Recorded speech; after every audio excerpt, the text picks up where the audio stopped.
Thank you for joining me on a new and fourth episode of Flash Knockdown, the show that engages with people of the combat sports world. I'm pleased to say, and representing MMA, the fighting pride of Colwyn Bay, the Welsh Bandit, Harry Kenworthy. Welcome to the show, Harry. Cheers for having me, mate. That's some introduction, eh? Yeah, absolutely. Bruce Buffer, eat your heart out. I'm coming for your job. Yeah, definitely. How's your day today, Harry? It's been really good, mate. Cheers. How's yours been? Yeah, very, very good. I've been preparing for this interview, so that's how my day's been spent. Yeah, man. I'm a bit excited. Good. I'm excited too. I'm really excited. So let's get this show on the roads. Harry, could you begin by giving the viewers a little information about your MMA career, the gym that you represent, and how people can find you online, please? Yeah, absolutely. So Thank you. I've been doing MMA for about 5 years now. I've had a few ups and downs in my career, but I've not let that define me at all. I'm still going strong, and I've been getting some massive rewards from it now.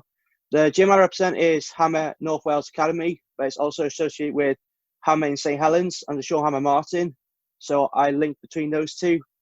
And for my socials, you can find me on Instagram, Welsh Bandit MMA 2.0, on Facebook, Harry Kenworthy, and on my Snapchat, Kenworthy125. So those are my socials. Awesome. And don't you worry about your records. Records are for DJs, Harry. Remember that. Yeah, absolutely. Records are for DJs. Good. Brilliant. So before we get stuck in talking about your MMA career, are you ready to begin with your flash choices, Harry? Yes, absolutely. Fire away. All right. So for anyone that's not familiar, this is the part of the show where, Harry, I will ask you 10 questions with two possible answers. Okay.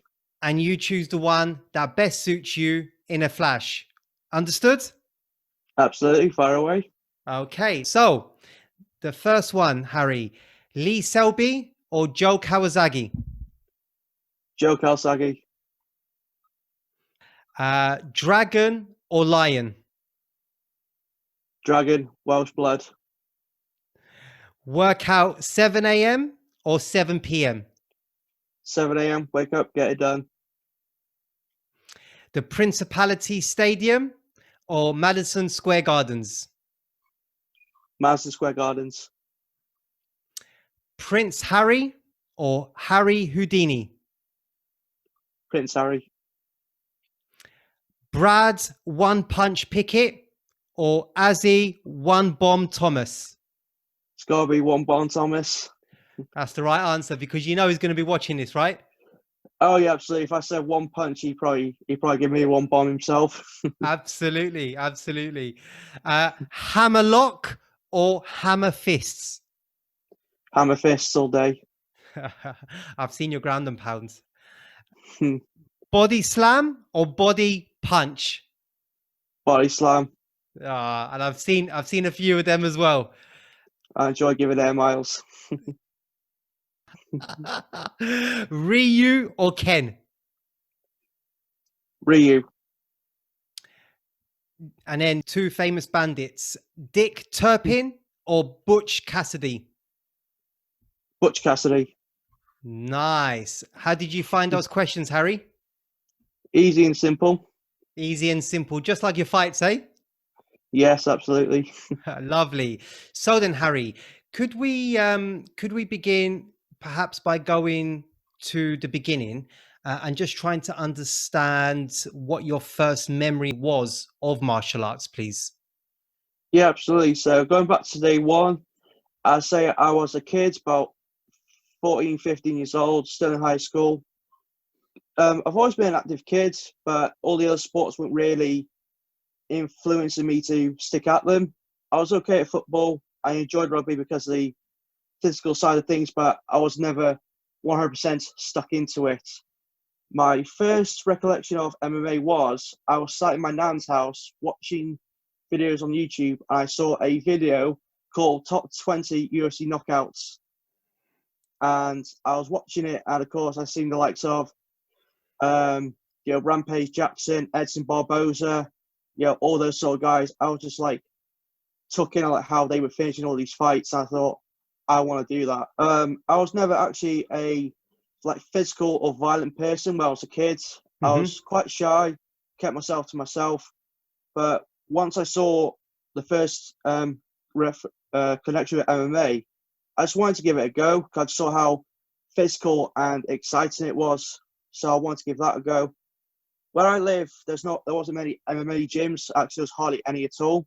Sure. Luckily, my sister knew Azi Thomas, so I went to do an introduction with him, had a chat, see what I could do, like classes wise, and as I said, the rest was history. I've been with him since.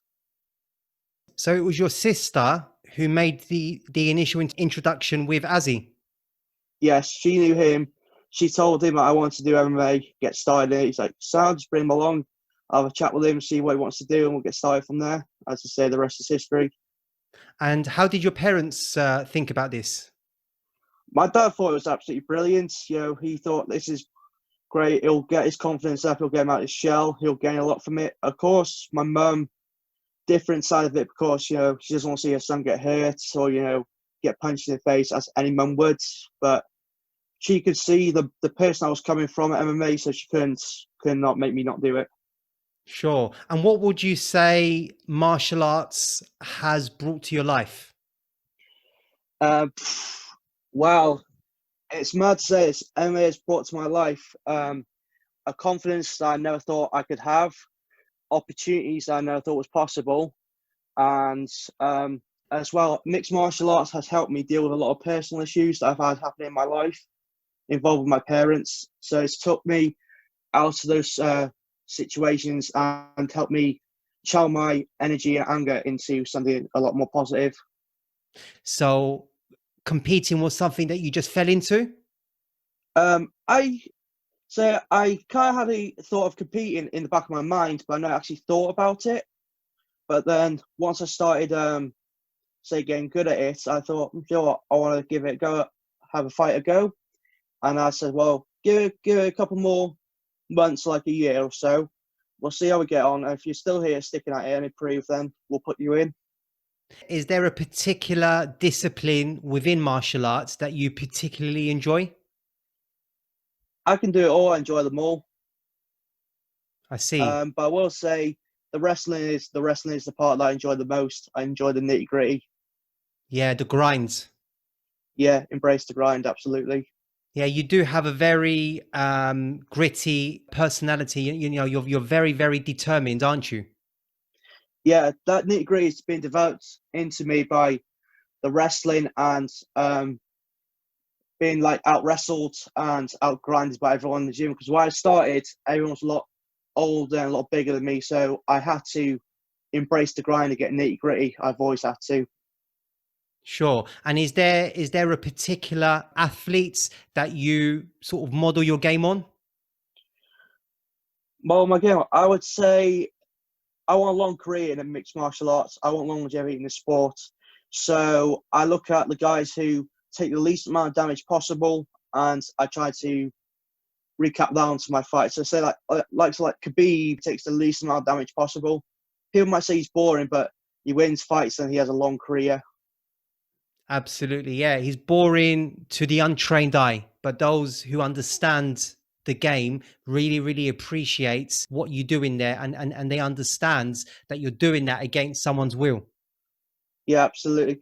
To the blood sport, say to the blood fan of mixed martial arts, he's boring. They don't want to pay their money. But for someone who trains and appreciates martial arts like that, you got to respect the craft and the ability that he has. And he's 28-0, which is insane in mixed martial arts. There's so many ways to lose, and he's still unbeaten. Like, when was the last time you ever see like Khabib like cut, bleed, or took any damage whatsoever? You say he's 28-0. He's not just 28-0, but I don't believe he's even lost a round. I say maybe against Gleison T-Bar, I think it was, or so I forget it was. He maybe lost 1 or maybe 2 rounds, and the 3rd round against Conor, he took that one off. Yeah, yeah. But that's it. We were talking about 1 or 2 rounds here and there in a 28 fight career. You know, that really is nitpicking, isn't it? Yeah, absolutely. It's insane. Yeah. Looking at your fights with Rory Clark. Yeah, Yeah, that if that was Khabib version 2, right? I would say so. For that fight, Yeah. it was really awkward because when I got off of that fight, I was trying to look up for video footage of him because it obviously seen he had a fight, but I couldn't find any footage of him whatsoever. So on the day of the fight, I managed to find some video footage. I tried to pick up as much as I could, but when it came to the fight, he came out in like a karate like stance and style, which was really confusing. I've never seen that before, and like once I started like getting his time in his range, once he stepped forward, I just slowed into a shot on his hips, and he had no answer to my wrestling whatsoever.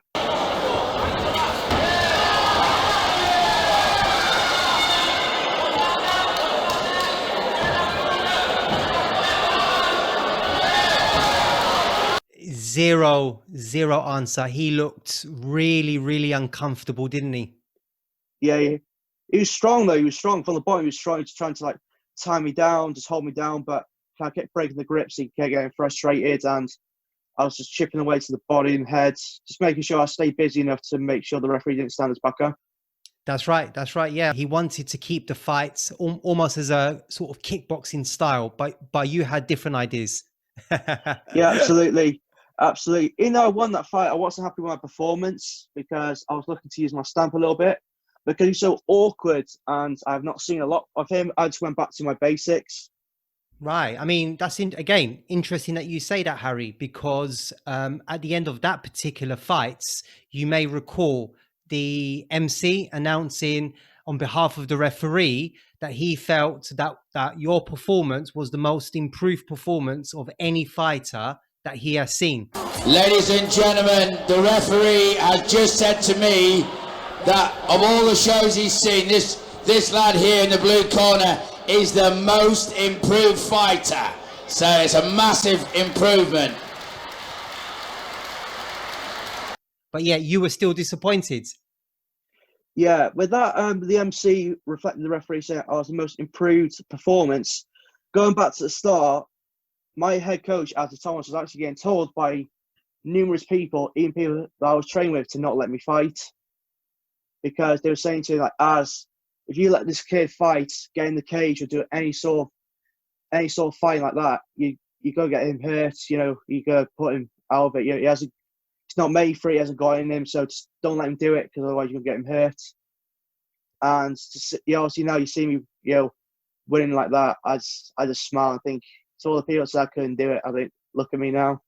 It was a massive accomplishment because to think back to all these people saying, don't let him fight, you're gonna get him hurt, and to put on a performance like that, I just wish I could see those people now say, you said I couldn't do it, just look at me now and get my hand raised. I'll just beat this guy convincingly. What are you doing now? Good for you. Make sure that you continue to allow your actions to do your talking. Absolutely. Actions speak louder than words. So looking at your first fight in 2017, how did you feel, first of all, and what did you learn about yourself during that entire process? For the first fight, I felt fine. Was a bit nervous. Anyone who's not nervous for their first fight is lying. It's a massive lie. I have nerves. I had a lot of butterflies, but the whole process was just fun. I enjoyed it. And what I learned about myself was I can do it, and I do deserve to be in there. I'm bringing up your record because, again, it's an interesting point that everyone should really understand and hear, is that you lost your first 2 fights. Now, most people at that point would perhaps maybe give up and just say, you know what, I've given it a go. This really isn't for me. But not you. You kept going. Well, so the first 2 losses I had, I'll say it's this now. I had a lot of personal issues in between those 2 fights. A lot of personal issues with my parents, in my personal life, outside the gym. So I'm trying to balance having a fight career along with personal issues. So most people can relate. When you have personal issues going on, it's very hard to stay focused and stay dedicated to a certain thing. And lucky for me, because I had so many supportive, amazing teammates, a coach, and family that helped me, I managed to stick at it and continue. Brilliant. And I'm so glad that you did. Yeah, so am I, because the amount of times, so even when I started, like, I think you do this ain't for me, I don't want to do it. My coach always steered me in the right direction. He always gave me the right words of advice, encouragement. Always wanted me to stick at it and do well. Yeah, I mean, again, looking at your fights, the guys that you have in your corner, in particular, Azi, it's really obvious how much they really care for you.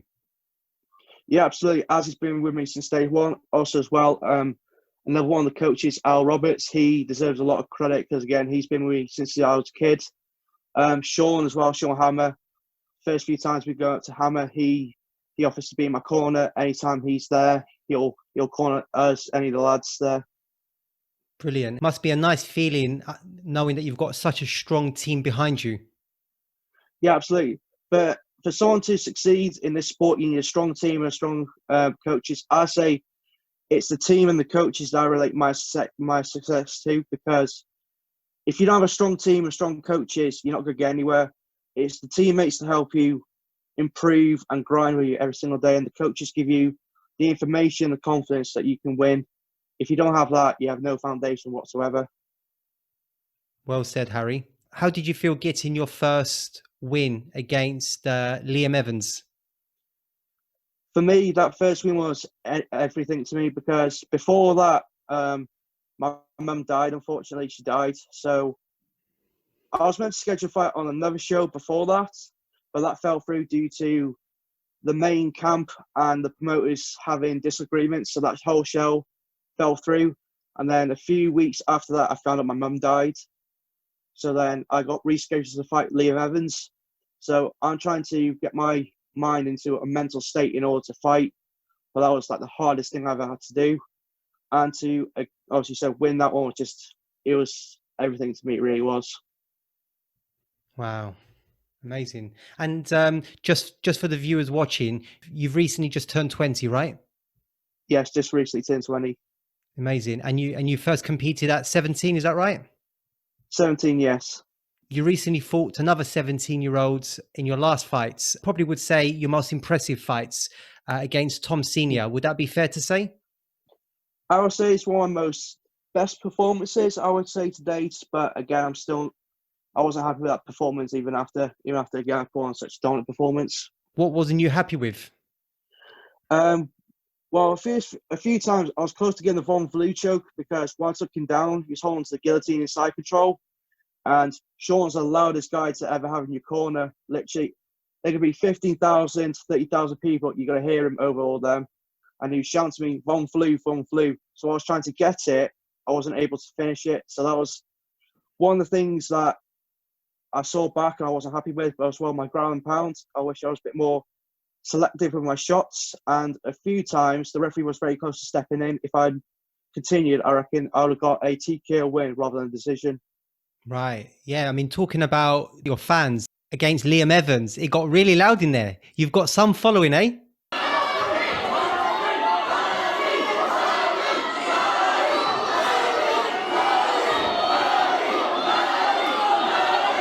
Yeah, absolutely. That's on a local show that is in Carnarvon, Market Hall. Azi and another coach, Chris Pitchard, organised that show, and it's a great show to fight on. There's always a great crowd, close to 500, maybe 1,000 people. So it's always loud. It's always loud. It was really, really loud. Yeah, I have to say. And then talking about Market Mayhem, I believe that you've just recently announced some news on your social media. Is that right? Yes. So obviously, if you've seen it, Chris and us have now finally come to agreements. We're having a Market Mayhem no crowd fight island, and obviously, if you've seen it, I'm fighting George Herbert. Brilliant. So are you able to disclose any more information, i.e., do you know who your opponent is? Yes, I know who he is. He's a local lad like me. He trains at another gym. he's a seasoned boxer. He's a very good little boxer. He's about Right. 9-1, I think, in boxing. He's a champion in Right. boxing. This is going to be his first MMA fight. This is, and he messaged me asking to fight him on the show, and I was going to fight him because I want to test myself against someone with that sort of level of stand-up. But because he'd never done MMA before, I was thinking, is there actually any point? So I messaged Az and said, look, he's offered me a fight. Do you see a point in the matchup? If you do, let's take it. But if not, then I'll just message say that I don't see any point. Right. Right. I see. Okay. So he reached out to you. Yeah, he reached out to me there saying, the message was saying, look, like, I've seen that you're doing very, very well, and I believe that you're the most challenging opponent that I can find myself, and I want to test myself against your skill set. And is it going to be an MMA fight, or is it going to be It's going to be an MMA fight. It is going to be an This is going to MMA be his fight. MMA debut. Wow. So I can almost imagine what your game plan is. I can't disclose too much because more like he'll watch this, but I've got a little idea in mind. Good stuff. Well, I wish you the very best of luck with that fight. Cheers, mate. You're welcome. So is it scary to think the experience that you've gained at such a young age, but also scary to think how much more you've still got to learn and improve? I think it is scary to think that, the level that I got at and what I've competed at is very, very high, but I still don't believe I've reached my full potential yet. No. Like I said, I'm only 20 years old. I've got plenty of time in the sport. I can still grow, still develop, and still learn my craft. So I think the sky's the limit for me, in my opinion. I agree. And one thing that you show as part of your fighting craft is your body slams. Yeah. You do love a body slam, don't you? Oh yes, I do love body slam. I love going up 3 air miles. Is that natural strength, or is that strength that you've had to really work on in the gym? So it's strength, but I've had to work on the gym because when I started, I was a scrawny little kid, so everyone was a lot stronger than me and a lot bigger than me. So I've had to learn the proper technique and the proper way of doing it. But once I start getting older and developing my man strength, that I could start, doing these high aerial takedowns, like the high crotch, lifting them up, slamming them. And ever since then, any chance I get to do it, I just take the chance. I just slam them as hard as I can. I know you do. I've seen them. I've seen them. Wow. And your level of sportsmanship, I have to also add and highlight for everyone. Your level of sportsmanship is certainly amongst the best that I've seen. I've seen you carry your opponents around the cage, and that's after they've beaten you. Is that an element that you're conscientious to demonstrate in every fight, no matter the outcome? Yeah, absolutely. I mean, it's hard for me not to respect someone who's gone in the cage and gone to battle with me. So if you beat me, I will show you respect. I'll be sportsmanlike. I'm not a sore loser. I won't shake your hand or lift you up and carry you around the cage. I'm not stuck up. I'm not a sore loser. I'd rather be humble and show sportsmanship rather be sour and just stuck up. Sure. No, agreed. Again, great attitude from you, Harry. And what are your MMA plans and objectives? Have you got one eye on the professional MMA scene?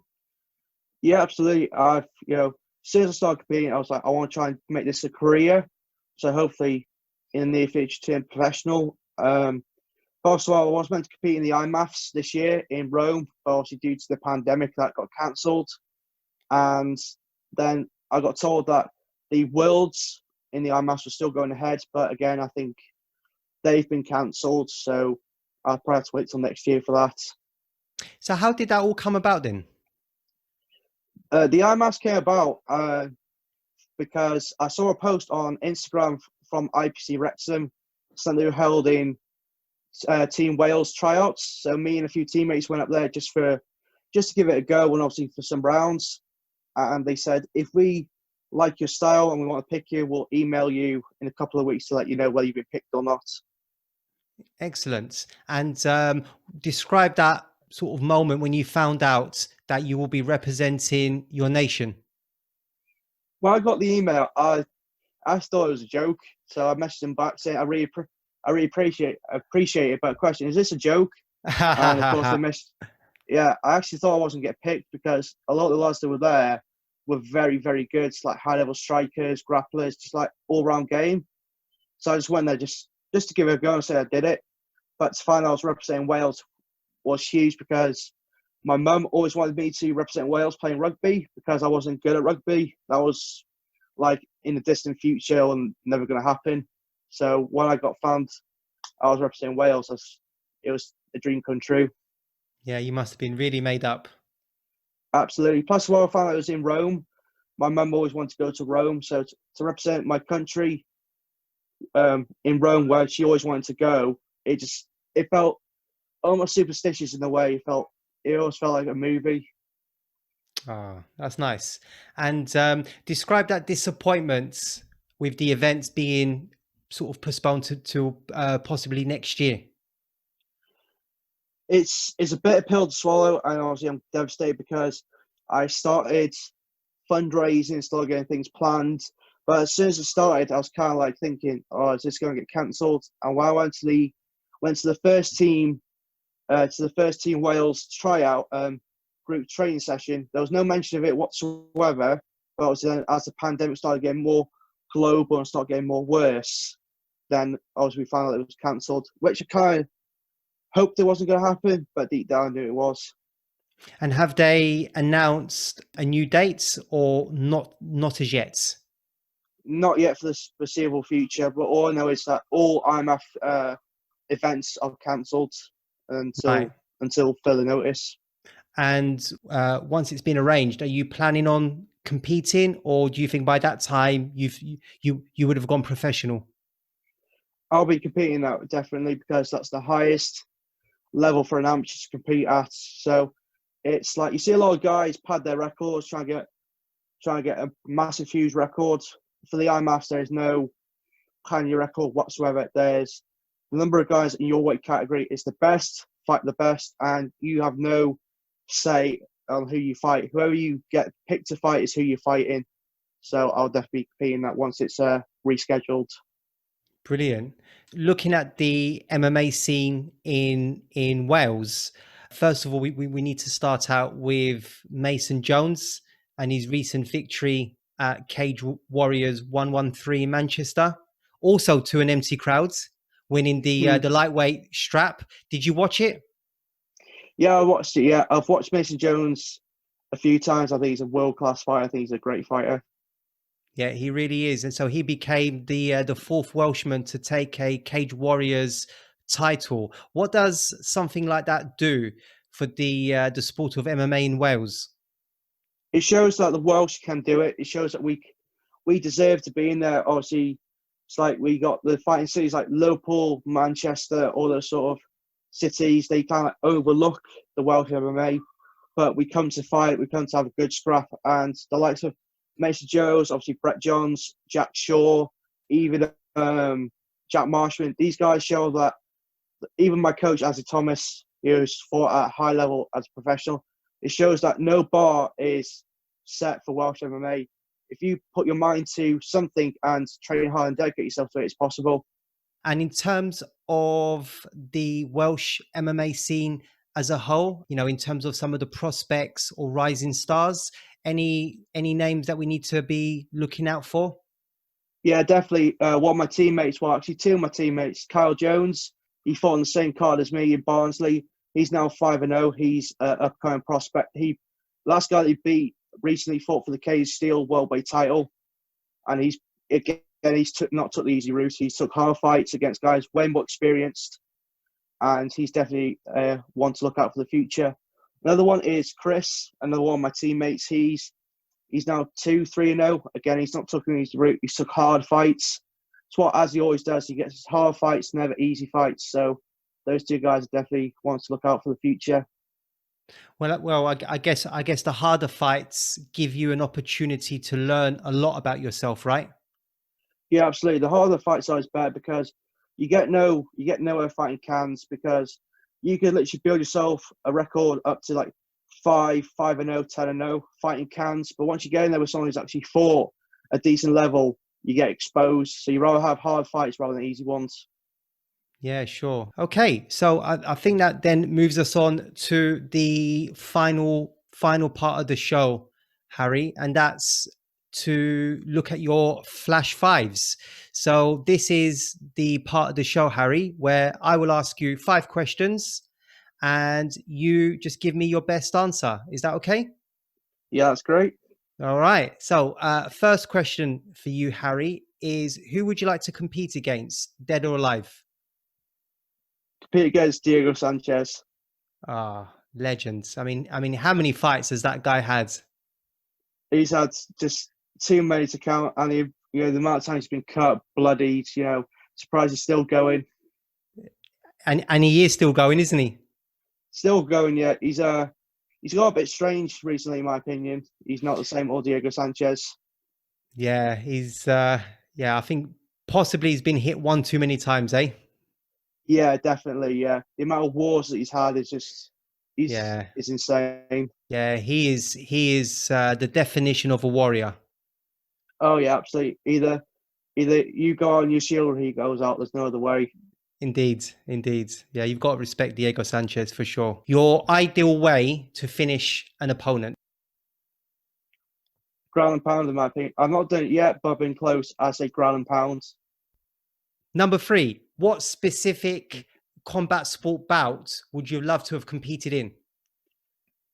Be a part of and competed in. Competed in? The McGregor Diaz first fight or the second one. Yeah, that was epic, wasn't it? Yeah, epic. Two of the best fights in the history of MMA. Yeah, and can you believe that fight would never have happened had it not been for Dos Anjos pulling out of the fight with Conor? Yeah, it's mad to think that could never have happened. And of all the guys that called for that fight, like Cowboy, Frankie Edgar, Charles Oliveira, like all top guys, and they chose Nate Diaz. It's just mad to think all that spirals because they chose him. What superpower would you have, Harry? I say time travel because I wish I could start MMA a bit more sooner rather than I did. It's remarkable how you fighters just really want to get back into that cage. Everyone's just chomping at the bit, eh? Yeah, just chomping at the bits. I miss competing. I miss the adrenaline, and as weird as it sounds, I miss getting punched in the face. What was that feeling like, getting punched in the face for the first time? I enjoyed it in a weird way. I enjoyed it, and when I told my parents that, they thought something was wrong with me, but I said I love the compete. I love the physical side of it. I just thought it was brilliant. And then one rule in MMA that you would change either at the amateur level or professional level, Harry? Amateur level, I say needs to the face because on GP UK where I've competed, the rule set is different to other shows. They actually allow you to knee to the face. So that was a big mental adjustment on the night because I didn't know the rule set on GP UK. But when I got to the show, the referee was saying, this is the rule set. You are allowed to knee to the face. And all the fighters just looking at coaches a bit baffled and confused. They're like what? So that was a bit of an adjustment for me. So I definitely say knee to the face in the amateur game. Okay, excellent. Well, that brings us to the end of the show, Harry. How was it for you, mate? It was awesome. I really appreciate it. Thanks for having me on. No, you're more than welcome. I really, really appreciate your time, and I wish you nothing but the best in your MMA career and in life in general. You have a tremendous attitude there, Harry. Cheers, thank you. I appreciate it, mate, and I wish you nothing but the best as well. Yeah, wise head on young shoulders for sure. I've had to grow up quite quick. Let's just say that. I understand, Harry. Thank you so much. I really appreciate it. So everyone, That's episode 4 wrapped up with the Welsh Bandit, Harry Kenworthy. I'd like to thank everyone for tuning in again to Flash Knockdown, the show that engages with people of the combat sports world. Thank you, everyone, and thank you to Harry. Thank you, mate. See you later. Thank you. Thank you, Harry.